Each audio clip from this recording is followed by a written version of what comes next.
Big boss team ಅವ್ರ ಹತ್ರ ಒಂದ್ ಸಣ್ಣ ರಿಕ್ವೆಸ್ಟ್ ಏನಪ್ಪಾ ಅಂತಂದ್ರೆ ಇದು ಬರ್ನಲ್ ಅಂತ ಸ್ವಲ್ಪ ಬಿಗ್ ಬಾಸ್ ಮನೆ ಒಳಗಡೆ ಇದನ್ನ ಕಳ್ಸ್ಕೊಡಕ್ಕಾಗತ್ತಾ? ಅದು ಯಾಕೆ ಅಂತಂದ್ರೆ ಬಿಗ್ ಬಾಸ್ ಮನೆ ಒಳಗಡೆ ಅದು ಮ್ಯೂಟೆಂಟ್ ರಘು ಅವ್ರು ಹೋದ್ಮೇಲೆ ಸರಿಯಾಗಿ ಬೆಂಡೆತ್ತವ್ರೆ, ಎಲ್ಲಾರ್ಗು ನೀರ್ ಇಳಿಸ್ತವ್ರೆ, ಸರಿಯಾಗಿ ಮುಕ್ಕಿಸ್ತವ್ರೆ ಅಂತ ಗೊತ್ತಾಯ್ತು. ಅದು ಅಶ್ ಅಶ್ವಿನಿ ಗೌಡ ಅವ್ರಿಗೆ ಸ್ವಲ್ಪ ಹೆಲ್ಪ್ ಆಗ್ಲಿ ಅಂತ. ಅದು ಇಷ್ಟು ದಿನ ಅಶ್ವಿನಿ ಗೌಡ ಅವರು ಎಲ್ಲರಿಗೂ ಪರ್ಸನಲ್ ಅಟ್ಯಾಕ್ ಮಾಡ್ತಾ ಇದ್ರು. ಈಗ ಮ್ಯೂಟೆಂಟ್ ರಘು ಅವರು ಪರ್ಸನಲ್ ಆಗಿ ಅಶ್ವಿನಿ ಗೌಡ ಅವ್ರನ್ನ ಟಾರ್ಗೆಟ್ ಮಾಡಿ ಸರಿಯಾಗಿ ರುಬ್ತಾವ್ರೆ ಅಂತ ಗೊತ್ತಾಯ್ತು. ಅದಕ್ಕೆ ಬರ್ನಲ್ ನ ಕಳ್ಸ್ಕೊಡಕ್ಕಾಗತ್ತಾ ಮನೆ ಒಳಗಡೆ ಸ್ವಲ್ಪ ಹಚ್ಕೊಳ್ಳಿ ಅಂತ. ಹಾ ತಗೊಳ್ಳಿ.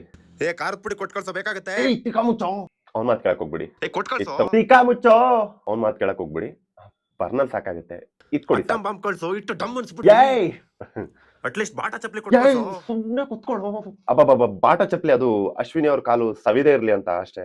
ಬೇಕು ಅಂದ್ರೆ ತಗೊಂಡ್ ಕೊಡ್ತೀನಿ, ಅದನ್ನು ತಗೊಂಡ್ ಹೋಗ್ತೀರಾ ಅಂತಂದ್ರೆ ನೀವೇ ಕೊಡ್ತೀರಾ? ನಿಮ್ಮ ಹತ್ರನೇ ಇದೆನಾ? ಓಕೆ.